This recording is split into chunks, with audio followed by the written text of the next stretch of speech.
Hello and welcome to my video today. I am going to be performing tire rotation on my Fisker Ocean. I first check the tire tread depth with the tire gauge, and when the front and rear differ by about 2/32 of an inch, that's when I rotate. On some cars that could be 5,000 miles, it could be 8,000 miles. In my case, it happens to be 10,500 miles on my Fisker Ocean. For some reason, the wear seems pretty even.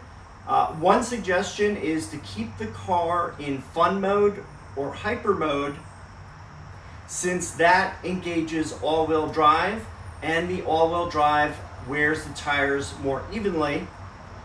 For example, instead, if you use earth mode is front wheel drive. So you're going to get more wear on the front tires than the rear tires. So I think I did a good amount of fun mode, so my wear has been pretty even. But in any case, it's time to rotate the tires. The recommended tire rotation pattern is in the owner's manual.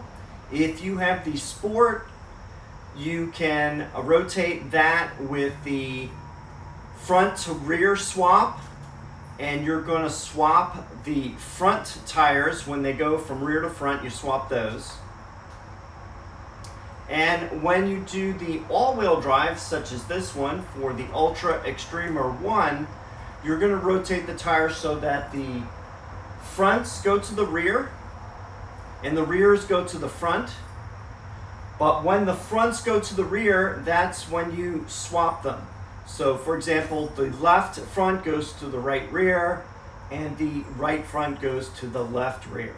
So a little bit different. I'm used to doing just straight front to back swaps on my Tesla, since that's the recommended tire rotation pattern. And so this is the first time I've had to do this cross pattern tire rotation. And it's a little bit more difficult if you only have a floor jack and a jack stand, or two jack stands. You can lift one side of the car. You're going to have to rotate the tires. Then you're going to have to lift the other side, rotate those tires, and then you have to go back to this one, because remember, you have to swap the other two. So it's a little bit more of a hassle to do the cross pattern rotation. It's like at least three lifts of the car. What I plan to do today for mine, since I have 4 jack stands, I'm going to lift the entire car up off of the ground so I can do all of the tire rotation with one lift of the car. Now you have to be super careful when lifting up the Fisker Ocean, because there are 4 jack points, and those 4 jack points, I definitely recommend using jack pad adapters that fit into that jack point, so that there's no slippage off of the jack stands or the floor jack itself. So just be very careful when you're lifting the vehicle. You don't want it to slide or have any damage. And if this is something you can't do yourself, by all means, go ahead and go to your local favorite tire shop and have them rotate your tires. So I'm about to start the tire rotation, and I just want to give you a quick overview of the tools. I have a breaker bar, I have a torque wrench, I have 2 wheel chocks, I have 2 regular jack stands, and I have 2 of the safe jack Rennstands that are nice because you can lift those up with the floor jack and put them in place. So those are really nice to have. A little bit on the expensive side. And then I have my 3-ton floor jack that's going to be doing the heavy lifting today. Oh, by the way, the wheel bolts use a 17mm socket, so make sure you have one of those on hand too. And without further ado, let's get started.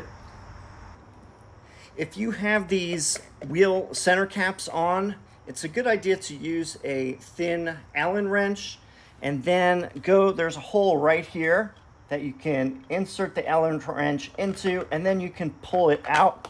It's an easy way to remove these covers from the wheel itself. More detail on this, check out my spare tire video that I do a full explanation of how to get the wheel bolts off the car and get the wheels off. So this video is just going to be doing a sped up demonstration of the removal. So see that video for more detail on how to do it. Another thing I want to do is, since I use these external tire pressure sensors on the vehicle, I need to swap these from the current one to whatever the new wheel is going to be. So I'm going to remove all 4 of these and then put them in the correct place once the tires are rotated.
Here we go. I have the car all jacked up. It's on 4 jack stands. You can see it has clearance for the front and rear tires on the left side, and the rear and front on this side. So just be very careful with using 4 jack stands like this. Make sure you use them correctly. And now on to the next part, rotating the tires.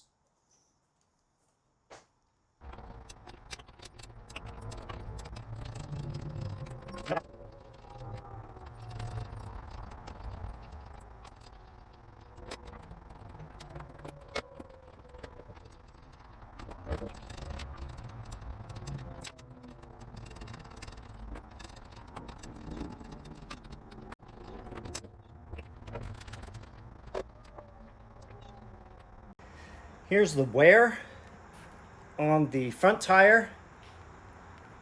I've tried to keep the PSI at the factory recommended levels, and it seems to be wear is pretty even across all of the treads. Maybe a little bit more wear on the inside, but no, it's pretty even.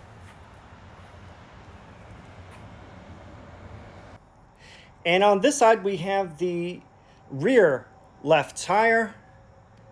And comparing the wear, seems to be a little less worn than the front. This has about 2/32 more tread than this one does.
All right, so after we torque the bolts and put the center caps back on, we now have to adjust the tire pressure. Since these were in the front, they're going to be lower.